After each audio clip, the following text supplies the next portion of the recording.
finale, later daters, spoiler alert, whatever you want to call it. If you haven't finished the series and you've started watching it because of these posts, then pause this now. I'm going to recap what I thought was a really good series, and I enjoyed it. Okay, it's probably manufactured, it's probably scripted, a lot of it. I get that, it's reality TV, but let's just kind of enjoy what it was for what it was.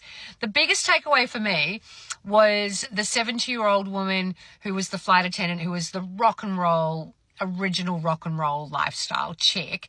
How much of a transformation did she have from being this skittish, nervous, living in the past woman to being a really confident, put together? Like, she transformed enormously. And I think that was probably the best part of the show for me, was seeing her get her power back, go and work with the guy. She decided she didn't want to date him, but they were going to be great friends. And she was shining. Like, she was great. I loved her. Mr. Willie and Anise, okay, they were vibing. Let's just let them run off into the sunset. They were probably very much still together, I hope. I haven't Googled, but I think I will. And Suzanne going back to Avery, like, she overlooked the whole footy thing and she came back. They were a really good couple. They looked like they were having so much fun, and he was really taken by her, and I loved seeing the way he looked at her. It was beautiful. Nate, our little OCD Nate, just get back with your ex-wife, get back with your ex-girlfriend. He's the one that I worry about. That guy's not going to be able to manage dating anyone. He's too wrapped. Oh, it's just too much. He was too much. So that's my post-later data review. I'm thinking there's got to be more dating shows that we can talk about apart from just 90 Day Fiancés, because that one's trash. But this one was really good. Well done, Netflix. I loved it. So later data review number 2, because I think we're all vibing this show on Netflix.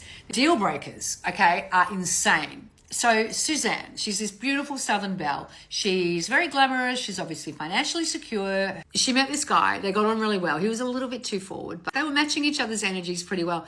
But she didn't want to date him because he went for the Alabama Braves. I don't know. I'm probably wrong, so Americans, please don't come at me. But he went for the Alabama football team and she went for the Georgian Bulldogs or something. And she said, I can't date someone who doesn't follow my team. So he was out. She's brutal. Would you not date someone because they went for another team? I think that's a lot. But the cringiest part was this beautiful tall man and the way he spoke to his date on the second date. They got on very well. They had a lot of chemistry. So Mr. Willie and Anise, they had a lot of sexual chemistry. They were reading each other apparently throughout the entire first date. They were very flirty.